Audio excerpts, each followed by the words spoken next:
Okay. नमस्ते गुरुजी, नमस्ते संगत जी। मैं अपना जर्नी, ऐसे तो हम जो गुरुजी परम आत्मा है उन्हीं से हम सभी आत्माएं निकले हैं, लेकिन इस जन्म में मैं गुरुजी को 2017 सितंबर से जानती हूँ। गुरुजी ने मुझे अपनाया। एक्चुअली मेरे फैमिली में गुरुजी को लोग बहुत पहले से भी मान रहे थे। मेरे पापा 20 सितंबर को, सॉरी, 17 जनवरी में जब आए मेरे पास, तो बोले कि मेरे कजन जो मेरे को जरिया बने गुरुजी से जोड़ने के लिए, कि वो कोई बाबा के पास जाते हैं और कुछ नहीं करना होता है, बस ओम नमः शिवाय कर बोलना होता है। मुझे मन ही मन में लगा कि अरे इनको फिर कोई मिल गया। जून में मैं जमशेदपुर गई, 17 ही जून में मैं जब जमशेदपुर गई, सभी को देख रही हूँ कि इनके पेंडेंट, मेरी बुआ गुड़गांव में रहती हैं, तो सबसे पहले वही लोग जुड़े थे गुरुजी से। तो बुआ पेंडेंट दे रही हैं और मेरे मन में कोई भी विचार नहीं इनके लिए है, ना मैंने इनका कोई स्वरूप देखा। हर रूम में स्वरूप लगा हुआ था। जब मैं लौट रही थी जून में, तो मेरे पापा मेरे छोटे भाई से अपने रूम का स्वरूप गुरुजी का मेरे को देने के लिए बोले। मैं बहुत गुस्से में अपने भाई को बोली, तुम लोग भगवान को मजाक समझ के रखे हो, जाओ इनको जहां से लाए हो वहां टांग दो। इनको आना होगा तो मेरे घर में खुद ही आ जाएंगे। और मैं इनको देखी भी नहीं, ऐसा हो गया। फिर सितंबर 2017 के सितंबर में, मैं उस समय हॉस्पिटल एडमिनिस्ट्रेशन कर रही थी। मेरे दो बेटे हैं, उनको खाना वाना खिला के मैं पढ़ने के लिए बैठी, तो मेरे भैया कुवैत में रहते हैं।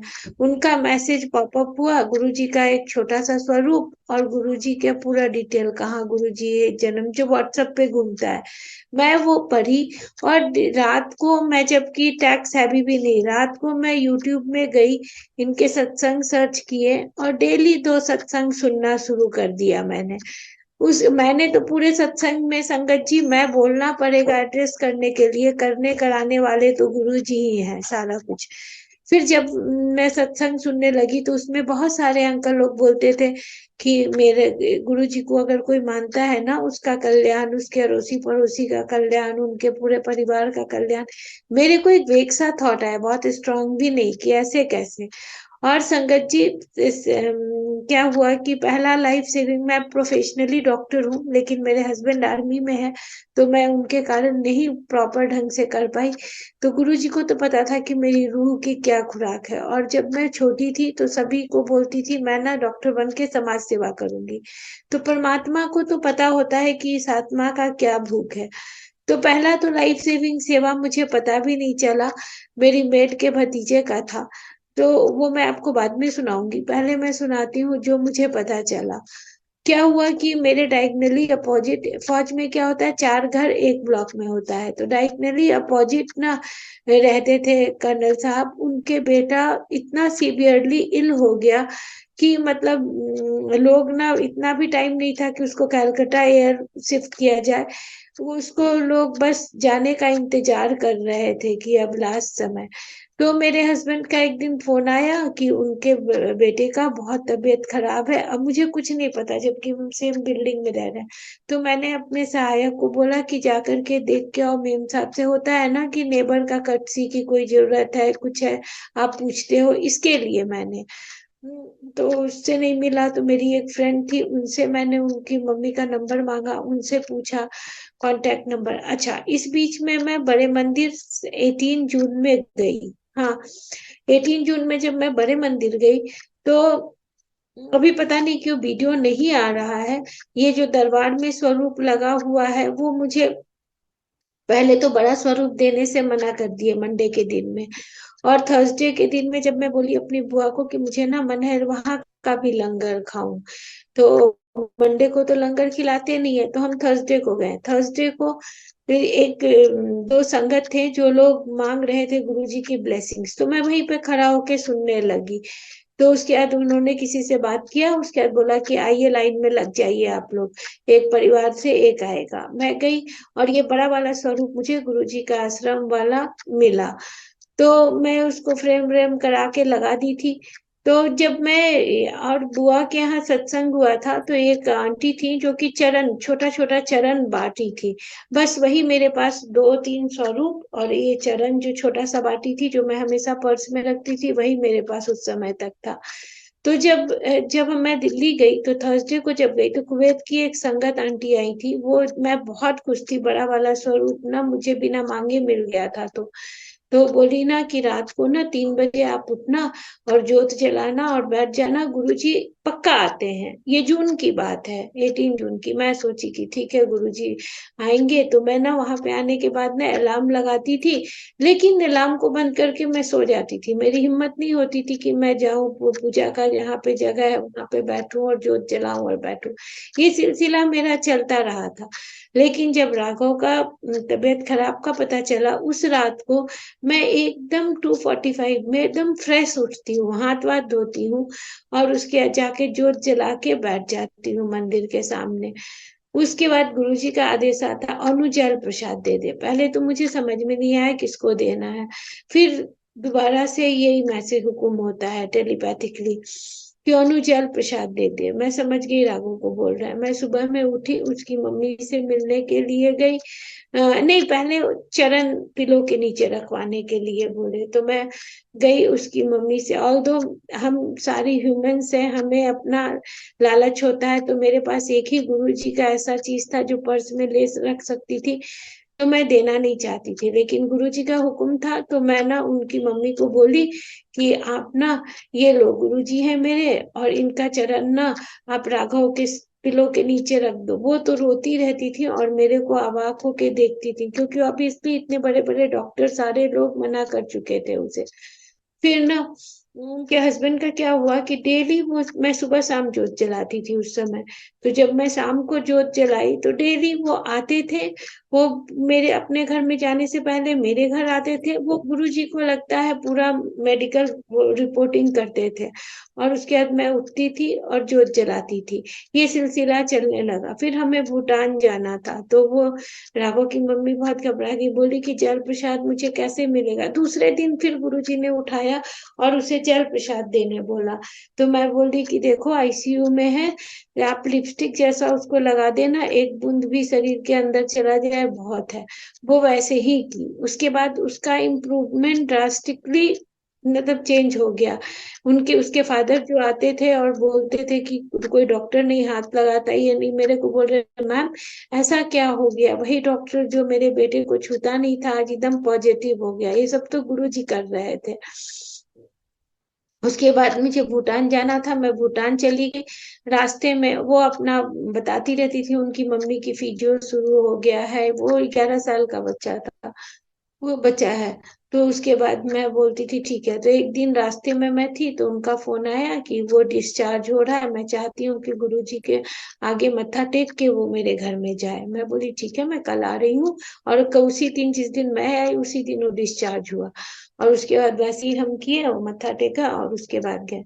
अभी संगत जी, वो बच्चा, मेरे पापा पीडियाट्रिशियन थे।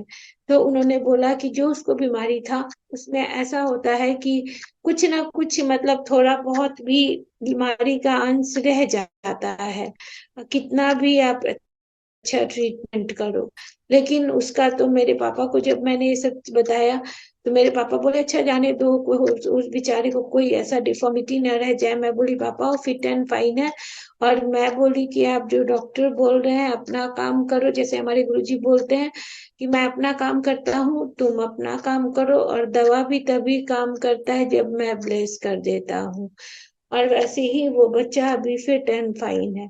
उससे पहले क्या हुआ था कि मेरी मेड दो थी, एक झाड़ू पोछा करती थी और एक खाना बनाती थी। तो जो झाड़ू पोछा करती थी वो 2 दिन से एब्सेंट थी। तो मैंने, दोनों ना कजन्स थे, तो मैंने पूछा कि क्यों नहीं आ रही है। तो बोली कि अरे उसके भतीजा ना कार के नीचे आ गया है, कि इसीलिए वो नहीं आ रही, आईसीयू में एडमिट है। तो फिर जब वो आई 2 दिन बाद, तो मैं उससे पूछी कि तुम्हारा बच्ची, मैं पढ़ रही थी, पढ़ते पढ़ते मैं पूछती हूँ उससे। और संगत जी, इसमें मेरा, मैं बोलने के लिए, ये सब कुछ गुरु जी करते कराते हैं। उसके बाद ना मैं उससे पूछी कि तुम्हारा भतीजा कैसा है, तो वो बोली कि आईसीयू में है। मैं उसको बोली कि जाते वक्त ना तुम थोड़ा पानी में दूंगी, वो लेके जाना, और नर्स तो नहीं डालने देंगी, लेकिन एक बार उसको रिक्वेस्ट करके देखना, बोलना कि ये हॉली वाटर है, डालने दो। वैसे ही हुआ संगत जी, और वो बच्चा 15 दिन के अंदर बिल्कुल बाहर। और दिसंबर में मुझे मेरी मेड जो कुकिंग करती थी वो बताती है कि भाभी मैडम आप उसको देखोगे ना तो आप पूरा सर में उसका स्कार था जब वो डिस्चार्ज हुआ था, तो अभी एक भी स्कार उसके सर पे नहीं है। जय गुरु जी। ऐसे मेरी जर्नी गुरु जी के साथ चलती रही। गुरु जी, मेरा जर्नी गुरु जी के साथ अजीबो गरीब ढंग से है। मैं ज्यादा किसी को ना फोन घुमाई, अभी भी मैं पुरानी संगत में हार्डली 2-3 संगत को जानती हूँ, उसके अलावा नहीं। गुरुजी मुझे हाथ पकड़ के चलना सिखाए। उसके बाद क्या हुआ कि मेरे हस्बैंड का पोस्टिंग दिल्ली आ गया। तो पहला 3 दिन तो मैं दिल्ली जा रही थी। उसके बाद गुरुजी का हुक्म टेलीपैथिकली आ गया रांची आने का, तो मैं रांची आ गई। यहाँ पे हमने 9-10 में फ्लैट लिया था, वहीं पे मैं शिफ्ट हो गई अपने दोनों बेटों के साथ। उसके बाद यहाँ पे आने के बाद मैं प्रॉपर सत्संग अटेंड की। यहाँ पे राखी आंटी है, वो सत्संग का देखभाल करती है, जो भी करना हो उनके घर में। मैं 13 अप्रैल को आई हूँ रांची, और 20 या 25 अप्रैल को उनके यहाँ सत्संग मैंने पहला अटेंड किया। फिर महासमाधि का सत्संग उसी ईयर 19 में। मैं रांची से हूँ नहीं, मैं कोई शहर नहीं जानती इस शहर को। फिर उन्होंने ना ग्रुप में डाला कि कोई सत्संग करेगा, तो मैंने ना हाँ कर दिया। और मुझे गुरुजी सब कुछ, इवन मेरा प्रॉमिस है गुरुजी से कि मैं फूल आपको उगा के चढ़ाऊंगी, खरीद के नहीं चढ़ाऊंगी। तो मैं संगत जी रोज या डिफरेंट फ्लावर्स उगाती हूँ गुरुजी के लिए। मैं इसका भी क्रेडिट नहीं ले सकती। जब दरबार सस्ता है संगत जी, तो एक ऐसे सस्ता है जैसे कि लगता है कि इसी डिजाइन के लिए इतना ही फूल चाहिए था। तो गुरु जी तो हुक्म देते हैं और खुद हुक्म को पूरा भी करवा लेते हैं। हम किसी चीज का क्रेडिट नहीं ले सकते कि मैंने किया, ना ना। ये सब गुरु जी का करा कराया है। और उसके बाद गुरु जी को पता था कि इतने सालों तक मैं जो समाज सेवा करना चाहती थी वो नहीं कर पा रही थी। तो एक दिन मैं यहाँ पे पूजा में बैठी हुई हूँ, तो मुझे एकदम आकाशवाणी जैसा आवाज, तैनू ना डॉक्टरी दी लोड रहती, देख मैं उत्ते खरा कर दिता जितने डॉक्टर फेल होंगे हैं। मैंने बोला ओ माय गॉड, ये और ये सब चीजें मेरे साथ हो रही थी। जोत चल रहा है हवा में, 4-4 5-5 जोत जल रहा है। तो मैं ना एकदम ये हो रही थी कि ये सब क्या हो रहा है, ऐसे कैसे हो सकता है। जोत चलने लगता था, अमृत वर्षा होता था। तो फिर एक 2016 में एक अंकल है, वो भी साइंस ग्रेजुएट है, वो एस्ट्रोलॉजर नहीं है, लेकिन हॉबी के तौर पे एस्ट्रोलॉजी करते हैं। तो वो ना मेरा प्रिडिक्ट किए थे कि आप ना एस्ट्रोलॉजी, आप ना इसमें स्पिरिचुअलिटी में बहुत 16 में की बहुत आगे जाओगे। संगत जी बिलीव मी, मैं बहुत हंसी थी।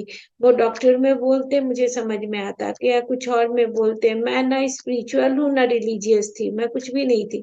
और ये गुरुजी ने तो मुझे ऐसे पकड़ा जैसे कचरे को नहीं आप उठाते हो, वैसे उन्होंने उठा के और मुझे अपने शरण में ले लिया। हाँ, तो फिर मैं वो अंकल को गुरुजी ने फोन करने बोला अनुदस, तो मैं उनको फोन की, मैं बोली अंकल ये सब मेरे साथ हो रहा है, मैं क्या करूं। बोलते हैं कुछ नहीं, आप साधना बढ़ा दो और मेडिटेशन वगैरह और बढ़ा दो, ये बहुत अच्छा साइन है, परमात्मा आपको दर्शन दे रहे हैं। हाँ, मैंने बोला ठीक है। उसके बाद संगत जी लाइफ सेविंग सेवाएं भी मतलब कि, और मुझे दो ही तरह की सेवा देते हैं गुरु जी, या तो लाइफ सेविंग सेवा या तो फिर रिलेशनशिप सेवा। किसी की शादी नहीं हो रही है, अरदास कर दूंगी, मेरा कुछ नहीं है संगत जी उसमें। फिर बाद में मुझे पता चला कि अगर कोई भी सच्चा इंसान परमात्मा के आगे सच्चे मन से अरदास करता है तो परमात्मा उस अरदास को पक्का सुनते हैं। तो हम हमारी पात्रता में कमी होती है, उनके देने में कमी नहीं है। अगर हम अपना पात्र को साफ रखेंगे, जैसे कि काम क्रोध लोभ मोह माया अहंकार ये सब को त्याग करके, और उसमें निवापन ऑनेस्टी लॉयल्टी ये सब भरेंगे, तो परमात्मा का सबसे अच्छा स्थान मंदिर मस्जिद गुरुद्वारा नहीं है, वो आपका हृदय है। तो लेकिन हृदय को तो साफ रखेंगे तभी वहां पे आके बैठेंगे ना। हम वहां पे इन 5 कुरीतियों से भरे रहते हैं, तो कैसे आएंगे वो। तो उसके बाद फिर वो अंकल मेरे को ये बोलने लगे कि तुम सेवा ये सॉरी सिमरन बढ़ा दो। मुझे कुछ नहीं पता। गुरुजी जो देते हैं हुक्म, किसी के थ्रू बुलवाते हैं और गुरुजी खुद ही करवा भी लेते हैं। तो इस बात का भी हम क्रेडिट नहीं ले सकते कि मैं इतने घंटे सिमरन करती हूँ, मैं इतना ये सत्संग अटेंड करती हूँ। नहीं, गुरुजी की मर्जी ना हो तो हम कोई ना सत्संग अटेंड कर सकते हैं, ना हम उनको याद कर सकते हैं। मुझे बहुत लोग बोलते हैं तुम गुरुजी के बारे में सबको क्यों बताती हो। तो मैं वही बोलती हूँ कि एक शब्द है ना, कर कृपा तेरे गुण गावा, जिसपे उनका कृपा हो जाता है वो उनका गुण ही गाता है। मुझे अब संगत जी ना मुझे मूवी अच्छा लगता है ना फिल्मी सॉन्ग अच्छा लगता है, इधर गुरु जी का सत्संग या शब्द। सारे लोग मुझे अभी सोचते हैं कि मैं थोड़ा ये हो गई हूँ, गुरु जी गुरु जी गुरु जी से निकलो, ये करो वो करो। लेकिन ये तो परमात्मा और आत्मा का अपना अपना रिश्ता है। तो सभी का अपना अपना रिश्ता है, हम सभी अपने अपने जर्नी पे हैं। हम किसी से ये नहीं सोच सकते कि अरे वो वो इतना पाठ करता है या इतना सत्संग अटेंड करता है तो मैं भी करूं। नहीं है संगत जी, कोई जरूरी नहीं है। अगर आपका वैसा सिचुएशन है तो आप घर पे भी रह के गुरु जी को याद करोगे तो गुरु जी आपको दर्शन देंगे। ऐसा कुछ नहीं, मैं तो देखती हूँ इतने जगह पे ये स्वरूप जो बड़ा वाला मुझे मिला, कितनी जगह वहां ओम हो गया है, रिंकल है, गुरुजी का फेस बन गया है। तो मैं तो ज्यादा गुरुजी के लिए कर भी नहीं पाती हूँ, फिर भी गुरुजी की इतना कृपा है कि ऐसे मैं फूल चढ़ाती हूँ संगत जी, फूल के पंखुड़ियों पे गुरुजी का फेस बन जाता है, वो हिलने लगता है। तो बोलो आप अपना मन को साफ रखो, आप अपना तन, गुरुजी बोलते हैं तन को तो साफ रखना चाहिए, गंदा तो नहीं रहना चाहिए, लेकिन मन की सफाई बहुत ज्यादा जरूरी है। और मन जब साफ रहेगा तभी वो परमात्मा आके आपके हृदय में आके वो बसेगा। नहीं तो आप कुछ भी कर लो, आप चढ़ावा चढ़ा लो, इतना बड़ा बड़ा सत्संग अटेंड कर लो या करो अपने घर पे करो, कोई फायदा मुझे नहीं लगता है होता होगा। जब तक गुरुजी तो सच में, जिस गुरुजी ने जब सत्संग करने के लिए कहा तो बोला एक टेबल लो, चादर डालो, उस पे मेरा स्वरूप डालो, शबद बजाओ, चाय प्रसाद, एकदम नॉर्मल सा लंगर प्रसाद, और बस सत्संग शेयर करो।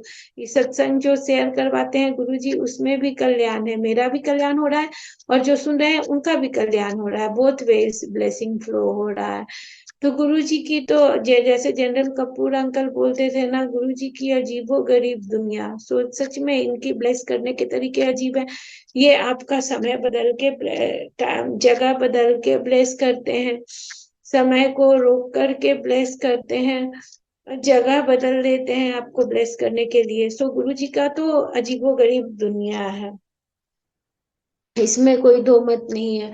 संगत जी जब लाइफ सेविंग सपोर्ट, ये जब मेरे बेटा 11 में था, तो उसके ना क्लास टीचर को इसने बोला कि मेरे सर ने बताया यहाँ वो इंजीनियर बनना चाहता है, यहाँ पे भी रांची में भी इंजीनियरिंग कॉलेज है। तो मैंने बोला ठीक है फोन नंबर दो, मैं सर से बात करती हूँ।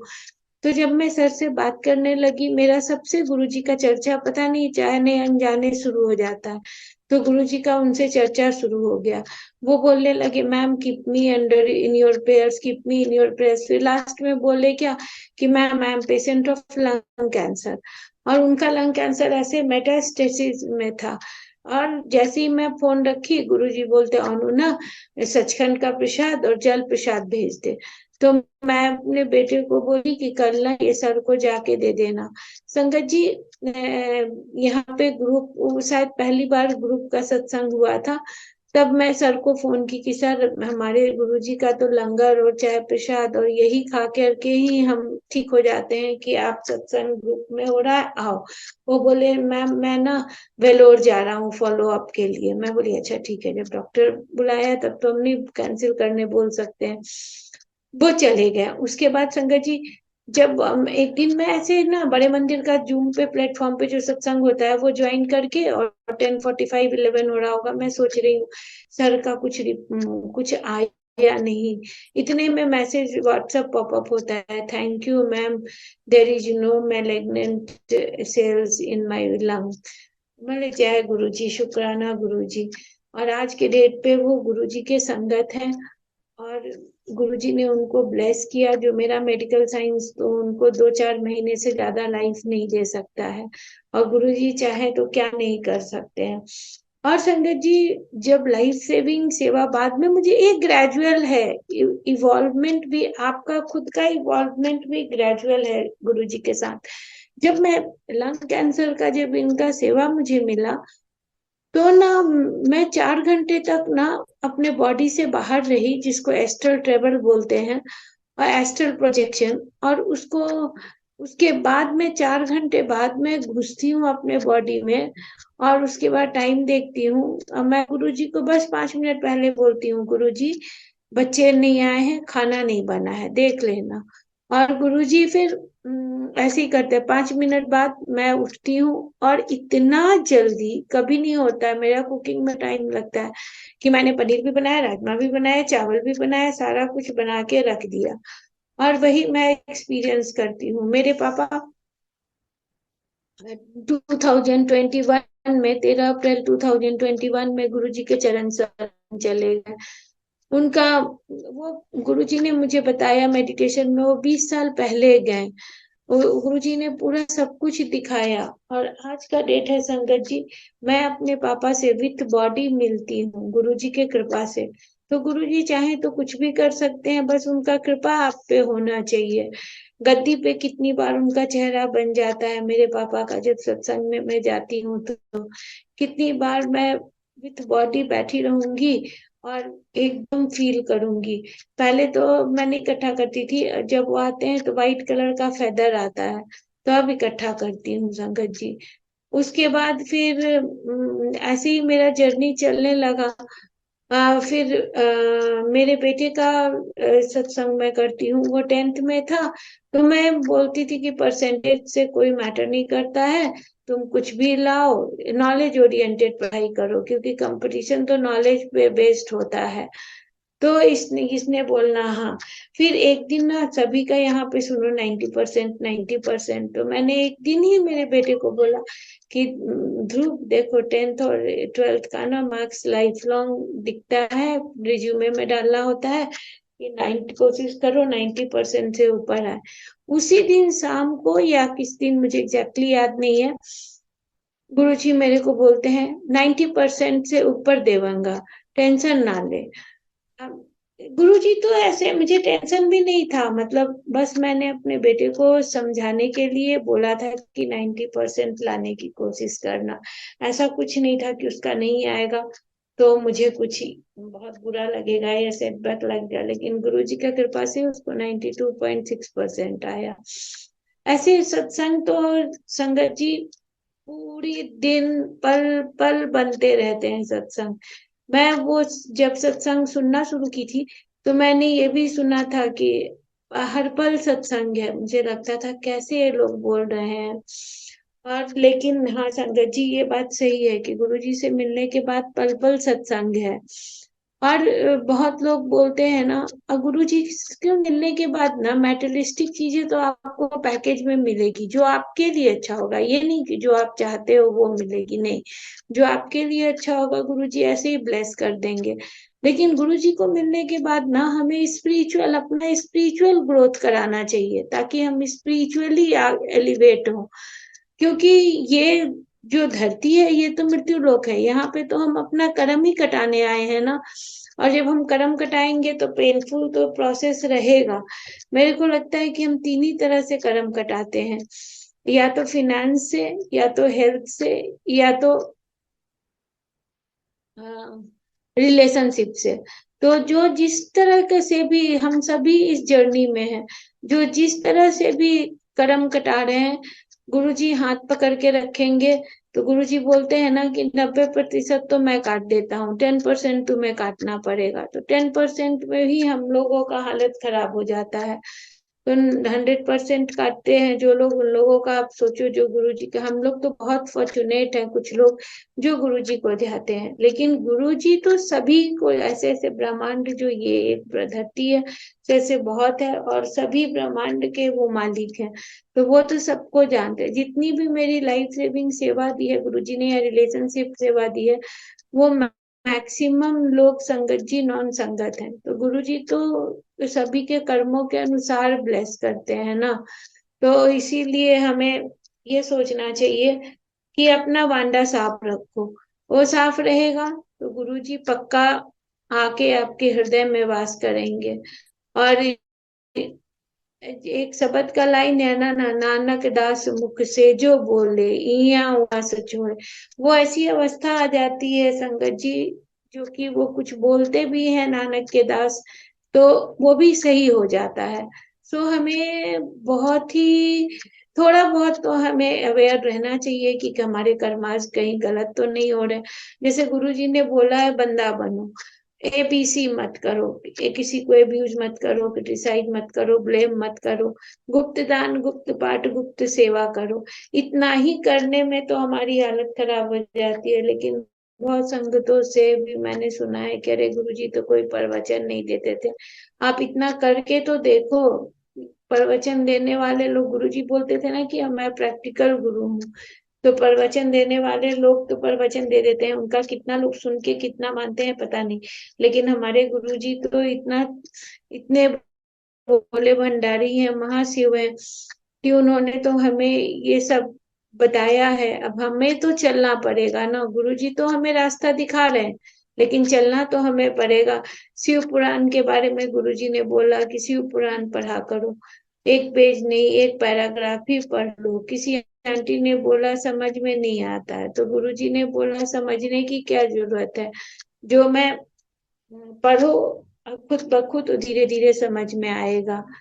तो संगत जी ये सब सबकी जर्नी गुरु जी के साथ अलग अलग है। जैसे मेरा है संगत जी, मैं शिव पुराण यहाँ दरबार में रखी हूँ, लेकिन मैं पढ़ने को पढ़ नहीं पाती, सुनने को सुन नहीं पाती, शायद वो मेरे लिए नहीं है हुक्म, तो इसीलिए ऐसे हो रहा है।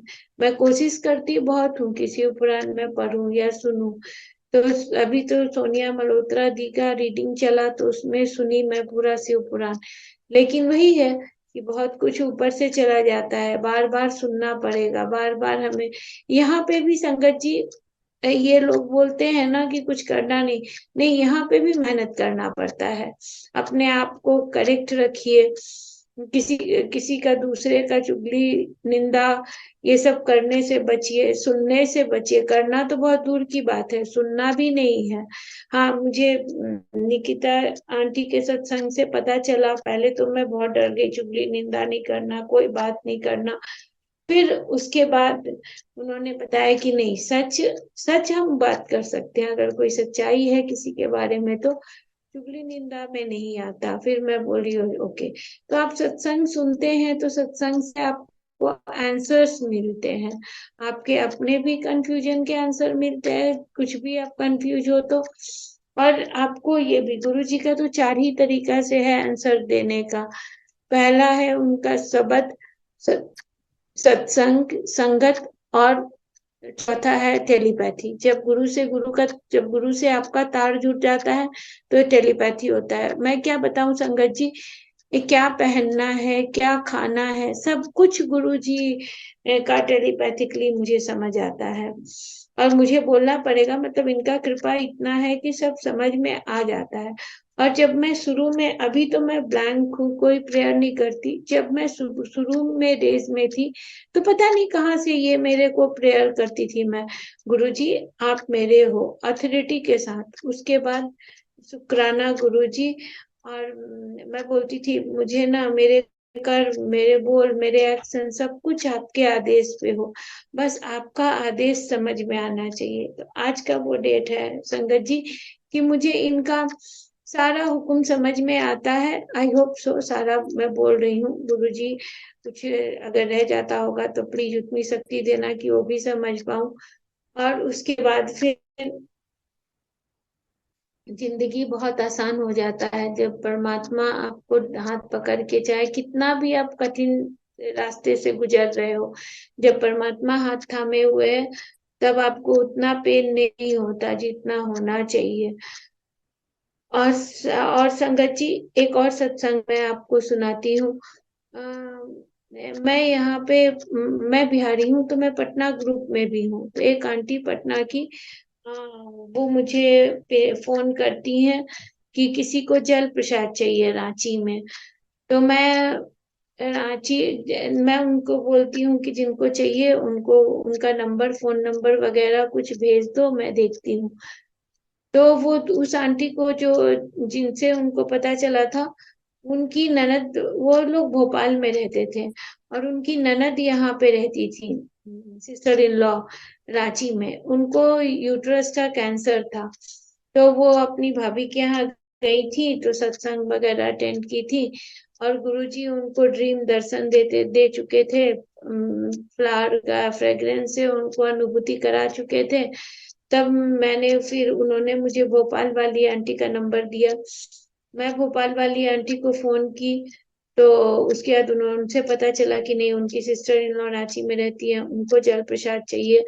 मेरे को लगा था कि कहीं सत्संग है वहां पे देना है। तो फिर मैंने उनको बोला, अब देखो संगत जी, गुरु जी बोलते थे ना कि तुम इंसान हो, लोटा, पान का पत्ता, जल प्रसाद, ये सब तुम्हें दिखाने के लिए मुझे करना पड़ता है। मेरी तो एक नजर ही काफी है तुम्हें ठीक करने के लिए। अब वही चीज प्रूफ किया गुरुजी ने इस सत्संग में। मैं उनको फोन की, तो वो दूर रहती है मेरे घर से। फिर मैं क्या बोलूंगी, गुरुजी जो जो बुलवाए मैं उनको बोलती गई। और मेरे कुलस्ली संगत जी, मतलब कि विद इन 2 मंथ्स उनका यूट्रस निकल गया, सारा कैंसरस सेल खत्म हो गया, सारा कुछ हो गया। लेकिन वही है कि हम किसी को क्या ये करेंगे, गुरुजी सब करते हैं, जरिया बस किसी न किसी को बनाते हैं। सो मेरे भैया जो कुवैत में है, उनका तो बहुत शुक्राना कि रब से जोड़ने के लिए जरिया वो बना। तो और वो बहुत डीपली कनेक्टेड भी है गुरुजी से, क्योंकि गुरुजी के साथ ना हमारी जर्नी इनवर्ड है, आउटवर्ड नहीं है। गुरुजी कहीं बाहर नहीं है, हम सभी के अंदर ही गुरुजी बैठे हैं। बस हमें उनसे, वो परमात्मा से मिलने का रास्ता ढूंढना होता है। और वो रास्ता बस जो गुरुजी बोले हैं, बंदा बनो और एबीसी मत करो, गुप्त दान, गुप्त पाठ, गुप्त सेवा करो, दशांश निकालो, ये सब करके ही हमें मिलेगा संगत जी। और ज्यादा कुछ तो गुरुजी ने बोला नहीं कि उठ करके 1 घंटा पाठ, एक उन्होंने तो बहुत, मतलब कि वो बोले नहीं कि मैं तो यही वहम से तुमको निकालने आया हूँ। उन्होंने बोला जब गुरुजी को याद कर लो तभी अमृत वेला है, नहीं तो 3 बजे से 6 बजे तक आप उठो, ये नींद ना खुले। ये तो मैं, हमारे गुरुजी तो भोले भंडारी हैं, महाशिव हैं। उनको खुश करने के लिए ज्यादा कुछ करना ही नहीं पड़ता है। और कलयुग को ये वरदान भी है कि नाम जप के आप अपना अपना कल्याण, अपना अपने को तरवा सकते हो नाम जप के ही। तो क्यों नहीं संगत जी, हम ये कोशिश करें कि गुरु जी जो कहे हैं उस रास्ते पे चलने की कोशिश करें। और संगतों में भी आजकल बहुत कंपटीशन हो गया है, या तो वो सब ना हो। हम गुरुजी बोल के गए हैं कि तुम्हारा अपना माँ बाप भाई बहन काम नहीं आएगा, मैं जो गुरु परिवार बना के जा रहा हूँ वही गुरु परिवार तुमको काम में आएगा। सो हमें मिलजुल के बहुत अच्छे से, ताकि गुरुजी को भी लगे कि हाँ, हमें देख करके लोगों को लगे कि ये गुरुजी की संगत है। हमें बताने की जरूरत भी नहीं पड़े, ऐसा हमारा बिहेवियर हो कि लगे कि हम गुरु जी के संगत हैं। और और संगत जी, मैं अपने पापा का सत्संग आपको शेयर करती हूँ। मेरे पापा हेल्दी, बिल्कुल हेल्दी थे। और 13 अप्रैल 2021 को गुरुजी के चरण शरण चले गए। मुझे किसी ने नहीं बताया कि मेरे पापा बीमार हो गए, क्योंकि वो बीमार, मतलब आप बोलो तो कल एडमिट हुए हैं और आज रात को, मतलब आज शाम को उनका वो हो गया, गुरुजी के चरण शरण चले गए। गुरुजी ने बाद में मुझे, मैं 4 दिन के बाद डीप शॉक में चली गई थी, जिससे कि आना मेरा नामुमकिन था। गुरुजी 10वें दिन या 12वें दिन, मुझे एग्जैक्टली नहीं पता, मेरे ड्रीम में आते हैं और मेरे पापा बैठे हुए हैं और गुरुजी हैं और बोलते हैं क्या, चल उठ, नवी जिंदगी शुरू कर, देख तेरा पियो इत्थे बैठा है। मैं देख रही हूँ दूसरे दिन से ही मैं अपने बेटे को बोली मेडिसिन दो। हाँ, दवाइयाँ खाती जा रही है, पागल है जो दवाइयाँ खाते जा रही है। मैं अपने बेटे को बोली कि दवा दो, और दवा मैं फेंकना शुरू कर दी। और संगत जी, फिर मेरे पापा को उन्होंने बताया कि क्यों उनको 20 साल पहले लेके जाना पड़ा मेडिटेशन में। तो गुरुजी कभी कभी कोई कोई आत्माओं का, वो जानते हैं गुरुजी कि क्या भला है, किसके लिए क्या बुरा है।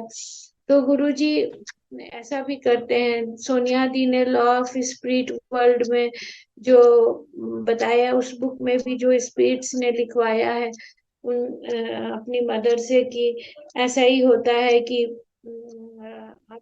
मतलब बहुत सारी आत्माओं को पहले समय से पहले भी परमात्मा बुला लेता है अपने पास। और द लॉज ऑफ स्पिरिचुअल पक्का पढ़िए संगत जी।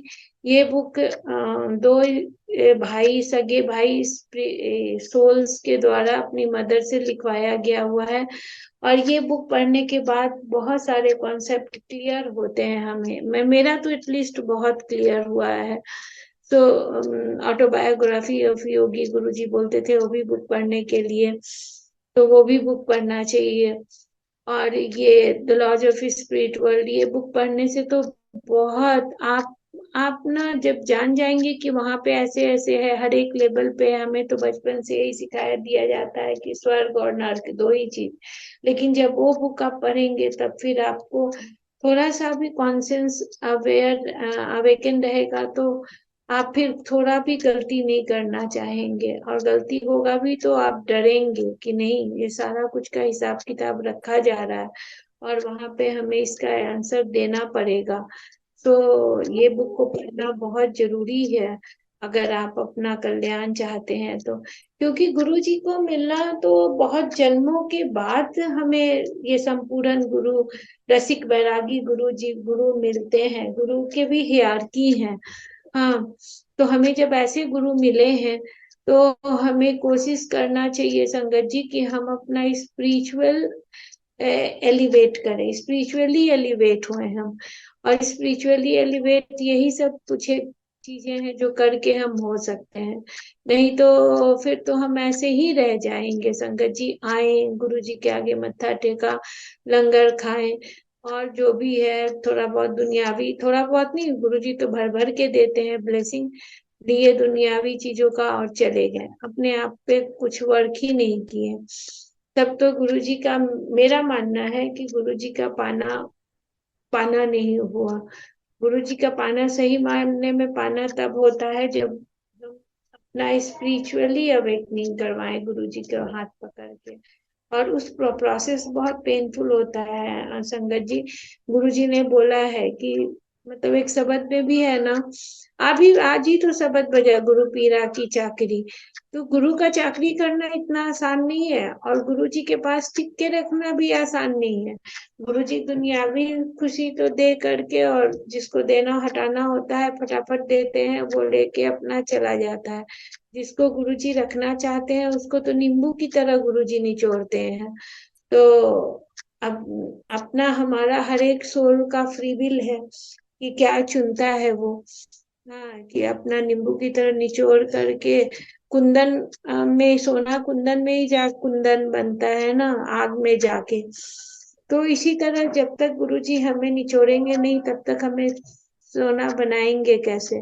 सो गुरुजी को हमें एज ए, मतलब क्या बोलूं मैं तो अपने केस में लगता है मुझे ना कि मैंने कितने पुण्य किए होंगे जो मुझे ऐसे गुरु मिले, जो मुझे धरती पे ही भगवान की सारा होते हैं का प्रूफ देते गए हैं। सो मेरे को लगता है कि हम सभी संगत को थोड़ा और एफर्ट करके गुरु जी के करीब पहुंचने की कोशिश करना चाहिए। और गुरु जी तो तुरंत मतलब कि आपको ब्लेस करना शुरू कर देते हैं। एक है शब्द है ना, जो मांगे मालिक अपनी सोई सोई देवे। तो इनसे जो आप मांगोगे वो पाओगे। लेकिन गुरुजी बोला करते थे ना, असल चीज कोई मांगता ही नहीं।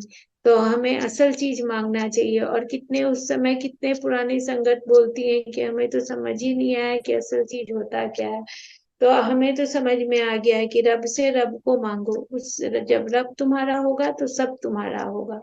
और फिर तो नींबू की तरह गुरुजी निचोड़ेंगे, फिर भी हम निचोड़ा के भी उनके पास ही रह के बहुत अच्छे से रह सकते हैं। हाँ संगत जी, तो हमें यही ख्याल रखना है कि गुरु जी जो कहते थे वो करें, वैसा ही हम बने, उनकी दिखाए रास्तों पे चलें, चलने की कोशिश करें। चलना पूरा कंप्लीट चलना तो बहुत मुश्किल है, लेकिन चलने की कोशिश करना चाहिए हर एक कोई को।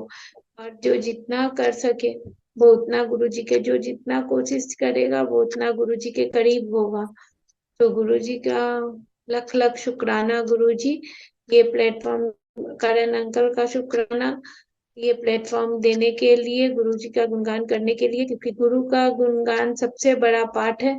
सो ये मौका देने के लिए सेवादार टीम को लख लख शुक्राना, और सारी संगत जो सुन रही है, जो बाद में रिकॉर्डिंग सुनेंगी, सबको शुक्राना कि गुरु जी का दोनों तरफ से ब्लेसिंग फ्लो हो रहा है। आप भी ले रहे हो और मुझे भी आप लोग सुन करके ब्लेसिंग मिल रहा है। तो शुक्राना, लख लख शुक्राना गुरु जी।